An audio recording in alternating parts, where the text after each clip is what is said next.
புருஷன் வீட்டு வாழ போகும் பொண்ணு தங்கச்சி கண்ணு உனக்கு புத்திமதிய சொல்லுற கேளு முட்டை.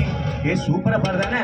மாமனார மாமியால மிதிக்கணும், புத்தன் மாலை இட்ட கணவனிச்சு போட்டு உதைக்கணும், சாம கோழி கூவையில முழிக்கணும், நீ ஜானி கரைச்சு புருஷ மூச்சில கலக்கி கலக்கி ஊத்தணும்.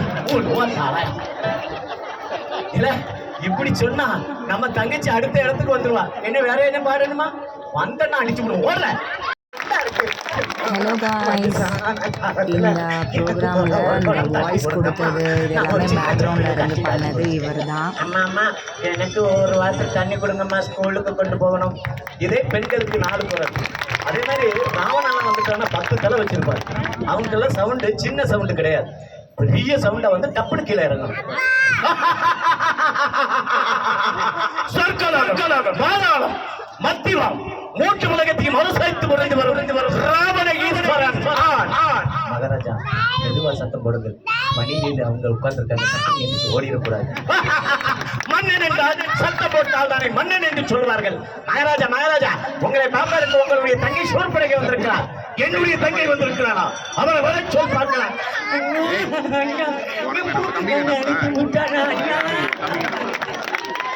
இதுக்கு அதுக்கு அடுத்தது பாத்தீங்கன்னா, ஒரு முனிவர்கள்லாம் வந்தாங்கன்னா முனிவர் பேச்சு பேசினாதான் அவர்கள் முனிவர்கள், இல்லைன்னா முனிவர் கிடையாது.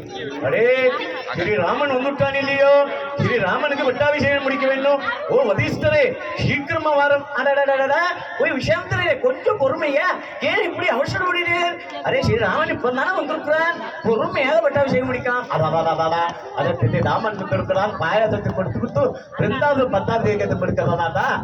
இப்படி ஒவ்வொரு குரல்களும் கொடுத்து நாங்க பெறுவோம். ஜாம்புகர்லாம் ராவணன் வந்திருக்காமல, எல்லாம் படைகள் எல்லாம் வாங்கல, எல்லாம் வானரம் எல்லாம் வாங்க, அவனை கொல்ல போக வேண்டாமா?